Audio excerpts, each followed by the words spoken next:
Again, good afternoon. Welcome to Sabino Canyon and Walt. Couple quick rules. First of all, no smoking on the shuttle. No eating, with the exception of water. No drinking. Please keep your arms and legs inside the shuttle.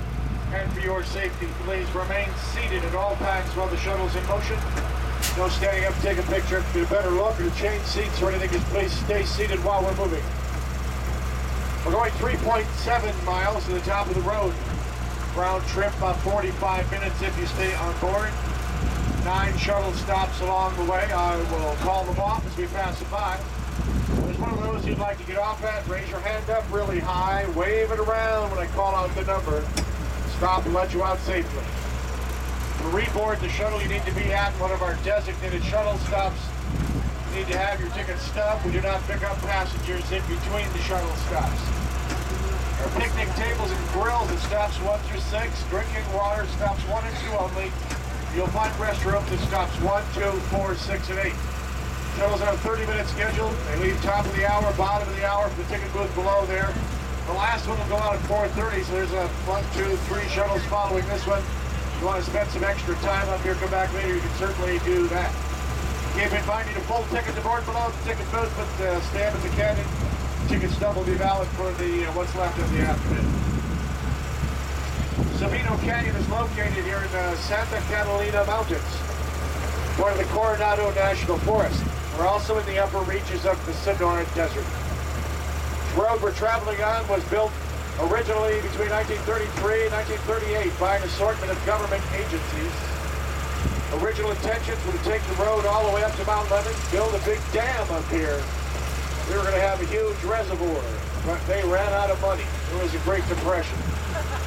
So the road only got built as far as what we call today shuttle stop number 9. This is the road to nowhere. Direct your attention to my left. Taller mountain to my left, behind the saddle. Taller peak is Cathedral Peak, just about 8,000 feet high, home to animals like black bear, bighorn sheep.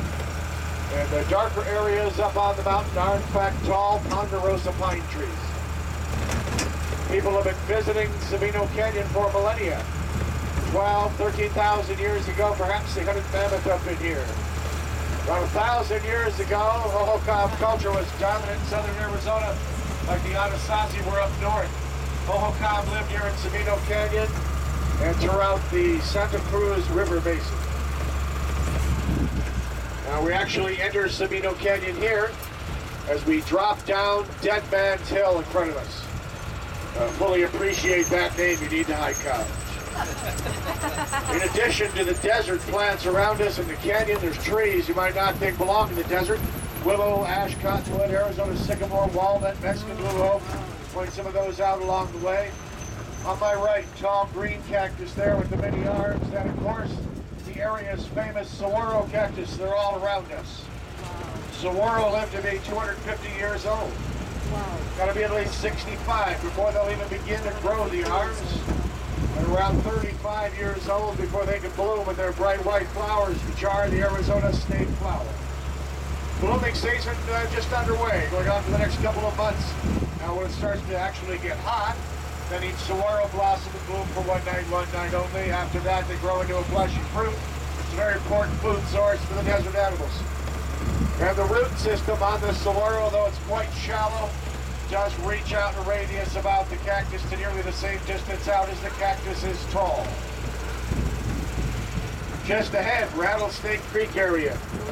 Right up here in front of us where the old Sabino Mining Company used to operate. Back in the 1890s, they mined for gold right up here, unsuccessfully.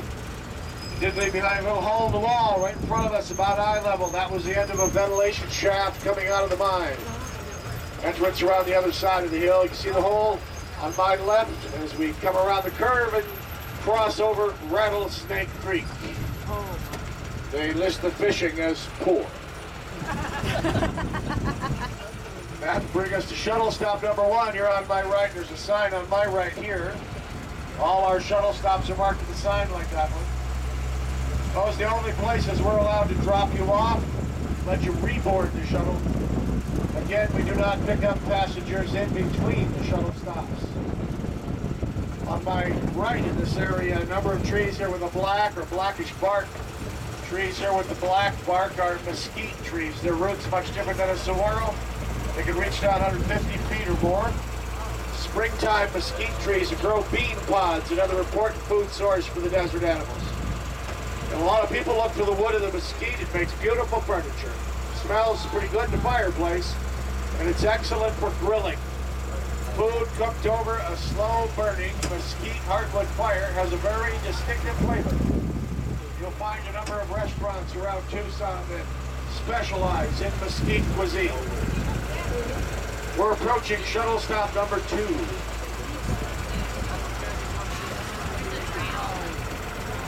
On my left, stop 2.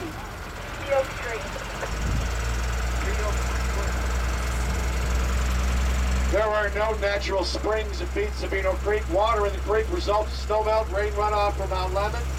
Consequently, this creek will dry up for as much as 6 weeks early every summer. When the monsoon rains set in July and August, fill the creek back up. At which point, we enter the flash flood season. Here is the first of 9 narrow stone bridges that go up the canyon. Now, much of the year, the bridges will have water rolling over the top. You might have to walk or drive through water, get across the bridge. Not today, nothing to worry about.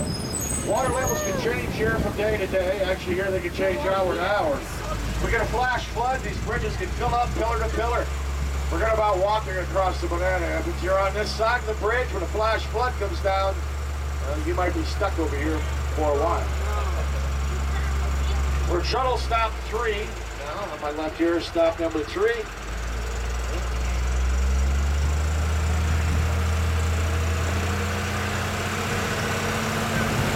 Got a tree coming up on the other end of this bridge.